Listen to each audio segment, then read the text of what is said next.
About matters concerning you as a consumer?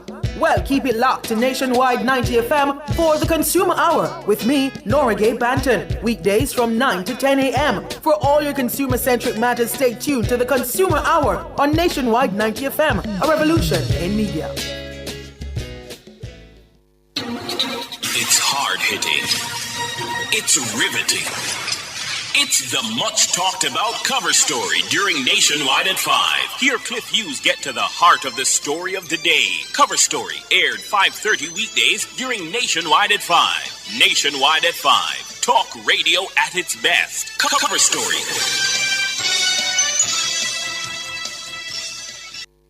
You're listening to Nationwide 90 FM. The time is 12 noon.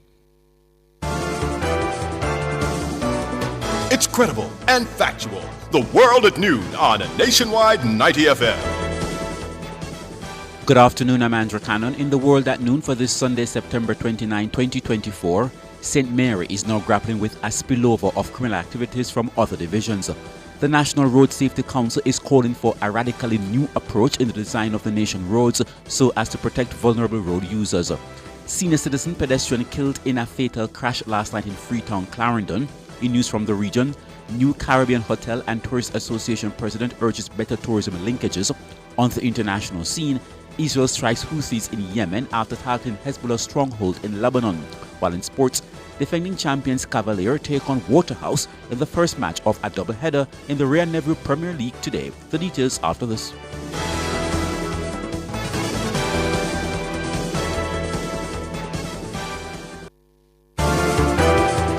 If it's news, it's got to be Nationwide 90 FM.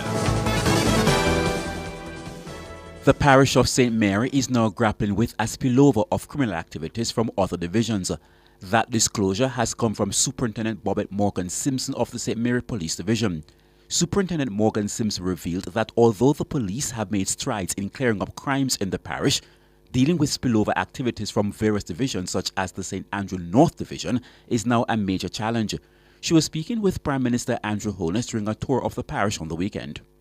For the calendar year this year, we have 92 murders, but we've had a 65% clear up in the murders as against last year where we had a 56%. What has been happening in St. Mary that we have been experiencing a spillover from St. Andrew North, for instance. For this year, we have had a couple of incidents that have taken place to include a murder that was actually a spill-off from St. Andrew North. So an incident took place in St. Andrew North and it played out with somebody being killed in St. Mary. And we have had a couple of shootings as well as a result of the same thing, spillover.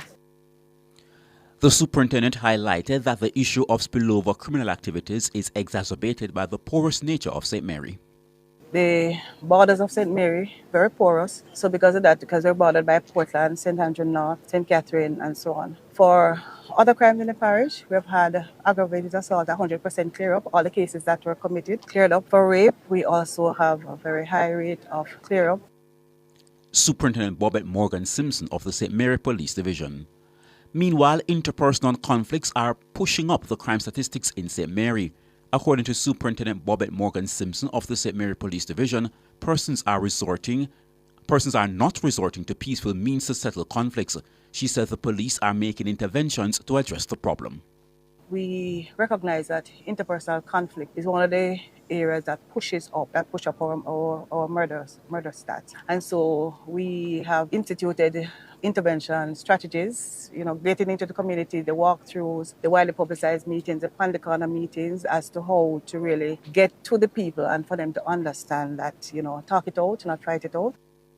Superintendent Bobette Morgan Simpson of the St. Mary Police Division. 3 people were shot, 2 fatally in separate incidents in St. Elizabeth on Saturday. In the latest incident, a man whose identity has not yet been released was shot and killed near a gas station at Gutters. Police report that about 4:45 in the afternoon, the man was seated in a parked Toyota Axio motorcar when a vehicle pulled up alongside it and the gunman alighted, opening fire on the man in the driver's seats of the Axio. According to eyewitnesses' accounts, the gunman's firearm reportedly fell. He picked it up and continued firing on the Axio before fleeing the scene. Earlier in the day, 31-year-old Horace Rowe, a resident of Mount Valley District in Pepper, was shot and killed at his home. Reports that at about 5:30 a.m., residents heard loud explosions and called the police. Rowe was found in his bed with multiple gunshot wounds to his head and upper body. Both men were pronounced dead at hospital. Also in St. Elizabeth, a party promoter was shot and injured during an armed robbery in Thornton district. Reports that at about 3:30 a.m., he was held up while on his way home from a round-robin event in the community when he was ambushed, robbed of the proceeds of the event, and shot. He has been admitted to hospital for treatment. A man was shot and killed at his home in Trinity District in Porus, Manchester last night. Dead is 33-year-old chef Seymour Brown. Police reports that at about 10 p.m., Brown was at his home when he was attacked by gunmen who opened fire on him. He was hit multiple times and taken to hospital, where he was pronounced dead. His killing increases to 39, the number of people killed in Manchester so far this year. The National Road Safety Council is calling for a radically new approach in the design of the nation's roads so as to protect vulnerable road users. Vice Chairman of the National Road Safety Council, Dr. Lucian Jones, says an overall safe systems approach is needed to prevent accidents, and such a system must involve safe roads. We have to find a way to stop the carnage on our roads. And going back to the safe systems approach, it means that we need to have not only safe road users, but safe roads. We really have to design our roads differently to allow for protection, better protection of the vulnerable road user. Dr. Lucian Jones says with the Safe Systems Initiative, there will be better protection of pedestrians. His call comes in the wake of 3 pedestrians who died in accidents between Friday, September 27 and Saturday, September 28. We need to design roads that are more pedestrian friendly, better sidewalks, design roads where there are humps on the roads in particular areas so that people cannot speed. More considerations about roundabouts and other traffic calming measures, especially within the built-up areas, the corporate area where 3 of the fatalities took place, and in Montego Bay where the other one took place. Dr. Lucian Jones, Vice Chairman of the National Road Safety Council. A 78-year-old pedestrian was killed in a fatal crash last night in Freetown, Clarendon. Dead is Lloyd Easy, a resident of Barton District in Old Harbour, St. Catherine. Police reports that at about 9:30 p.m., Easy was walking along the Freetown Main Road when upon reaching the intersection, a station lane, a grey Nissan Tida motorcar travelling westwards veered to the right side of the road, hitting Easy and crashing into a wall. Easy was pronounced dead at hospital. The senior citizen is the 4th pedestrian to have died after being hit down by motorists on the nation's roads since Friday. Let's now turn to news in the region. The newly elected Caribbean Hotel and Tourist Association President, Sanavanik Distang, has underscored the need for better links between tourism and other economic sectors. Distang, Executive Director of Bay Gardens Resorts in St. Lucia, listed tourism linkages among 3 areas he has a passion for and on which the Caribbean Hotel and Tourist Association would continue to focus. He said the other 2 are people whom he described as tourism's greatest asset and technology, which Caribbean tourism businesses can use to propel themselves. Regarding tourism linkages, Distang declared it was more than just a buzzword in the region. To news now on the international scene, Israel said it has carried out large-scale airstrikes on Yemen targeting what it calls military targets of the Houthi terrorist regime. It says power plants and a port were hit in Ras Issa and Hadalini, a Houthi media spokesman said. The strikes came as Israel carried out more attacks across Lebanon, including on Dalia, Hezbollah's stronghold in southern Beirut. The suburb is where Hezbollah leader Hassan Nasrallah was killed on Friday. Israel now says 20 other Hezbollah figures were killed in that attack. Lebanese media have reported dozens of deaths on Sunday, including 17 people from the same family in northeast Lebanon, and the health ministry says 24 people were killed in a strike near the city of Sidon, south of Beirut. And now to sports.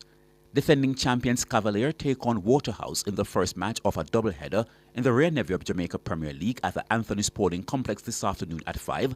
Meanwhile, homeside Arnett Gardens play Racing United in the second match. In other fixtures, Harbourview they'll host Malines United, and Vere United they will play Humberland. In Monday's games, Chapelton Maroons they will play Bay United, and Portmore United will face Tivoli Gardens. And now for a recap of the top stories making the news at this hour. St. Mary is now grappling with a spillover of criminal activities from other divisions. The National Road Safety Council is calling for a radically new approach in the design of the nation's roads so as to protect vulnerable road users. Senior citizen pedestrian killed in a fatal crash last night in Freetown, Clarendon. You can find the news on our website at nationwideradiojm.com and on the Nationwide app available on Google Play and the App Store.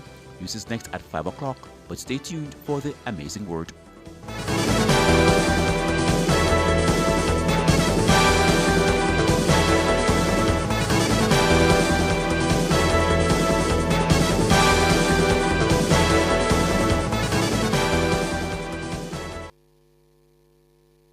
Come into the parlor, there's a welcome there for you. Welcome to the Mayor's Parlor with Desmond McKenzie. From 1 to 6 p.m. every Sunday, you'll now get more of your favorite vintage music.